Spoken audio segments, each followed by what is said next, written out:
अर्जुन प्रतिज्ञा लेने लगा, तुम चिंता मत करो द्रौपदी, तुम्हारे बालकों के हत्यारे को जीवित नहीं छोड़ूंगा, सर धड़ से अलग कर दूंगा, उसके रक्त से तुम्हारे केश रंगित कर दूंगा। भगवान बार बार हाथ पकड़ रहे थे, बोले अर्जुन क्रोध में निर्णय नहीं लेते, पर अर्जुन नहीं माना। अर्जुन ने निर्णय ले लिया कि जिसने भी बालकों की हत्या करी उसको जीवित नहीं छोड़ूंगा। पकड़ करके अश्वत्थामा के हाथ पैर बांध करके ला करके द्रौपदी के सामने प्रस्तुत कर दिया। द्रौपदी ने जैसे ही देखा बालकों का हत्यारा कौन, गुरुपुत्र अश्वत्थामा। द्रौपदी कहने लगी अर्जुन इसको मत मारो। निरीक्ष्य कृष्णार्पकृतं गुरुसुतं वाम स्वभावा कृपया ननाम च। अर्जुन, ये हमारे गुरु का बेटा है, तुम किसको बंदी बना के ले आए हो? अर्जुन बोले, अरे गुरुपुत्र बाद में है, तुम्हारे बालकों का हत्यारा पहले है। ये दृष्टि देख करके इस पर दया मत करो द्रौपदी कि गुरुपुत्र है, कौन है? अच्छा गुरुपुत्र नहीं है? बोले नहीं है गुरुपुत्र, ये बालकों का हत्यारा है। तब द्रौपदी कहती है, बोले गुरुपुत्र नहीं है तो फिर दूसरी बात सुनो, ये ब्राह्मण है, और ये ब्राह्मण है इसलिए हम क्षत्रिय हैं, ब्राह्मण को मारने का हमारा कोई कर्तव्य नहीं, धर्म नहीं है।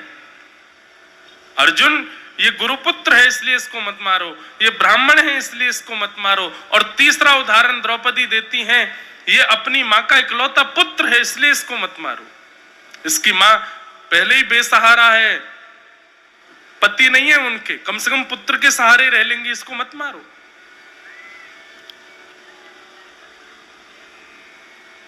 और पांचवा कारण कहती है द्रौपदी, यदि इसको मारने से मेरे चारों बालक जीवित हो जाएं तो मारो, पर नहीं होगा ऐसा तो फिर क्यों मारते हो? कोई और दंड का निधान रखो, लेकिन मृत्यु दंड मत दो। बंधुओं, क्षमा दान ये ठाकुर जी को बहुत प्रिय है। जब किसी व्यक्ति के अंदर क्षमाशीलता आ जाती है ना, अत्यंत द्रोह करने वाले, अत्यंत दूषित क्रिया करने वाले को भी कोई यदि क्षमा कर देता है सहज भाव से, ठाकुर जी उससे रीझ जाते हैं। ये मैंने एक नहीं अनेक बार देखा है भक्त चरित्रों में और श्रीमद् भागवत में भी। जिसने भी अपने द्रोही को क्षमा किया ठाकुर जी उसके हो गए। तो ये हरिप्रिय के जो 6 लक्षण हमने बताए, 7वां और जोड़ दो उसमें, क्षमाशीलता। आपके साथ बड़े से बड़े अपराध करने वाले को, देखो अपराध की भी अपनी अपनी गरिमा होती। कई अपराध ऐसे होते हैं वो क्षम्य नहीं होते। गौ हत्या हो गया, ये क्षम्य अपराध नहीं है। ब्रह्म हत्या हो गया, ये भी क्षम्य अपराध नहीं है। किसी अबला दुर्बला नारी के साथ दुर्व्यवहार, ये भी क्षम्य अपराध नहीं है। मातृ पितृ हत्या, ये भी क्षम्य अपराध नहीं है। इनमें क्षमा नहीं है। पर इनसे परे यदि कोई अपराध है, प्रयास करो कि क्षमा करो। आप कहोगे महाराज जी आपको क्या पता, आपके साथ हुआ थोड़ा ही होगा। लोग कितना कितना गलत कर देते हैं। जो मैंने बात की उनसे परे,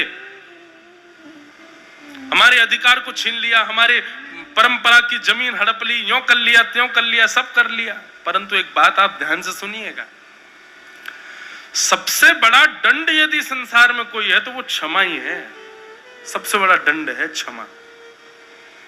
क्यों? क्योंकि जब आप किसी अपराधी को क्षमा कर देते हैं तो फिर प्रकृति आपका दंड लेती है उससे।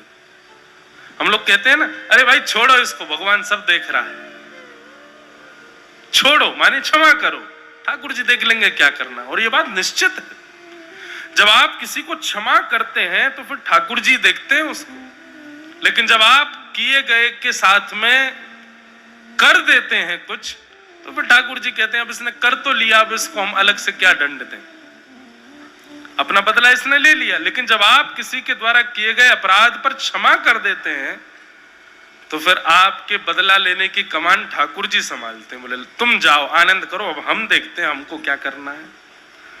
और फिर आपने जो सोचा नहीं होगा ठाकुर जी वो करेंगे। इसलिए सबसे बड़ा दंड क्या है संसार में? क्षमा।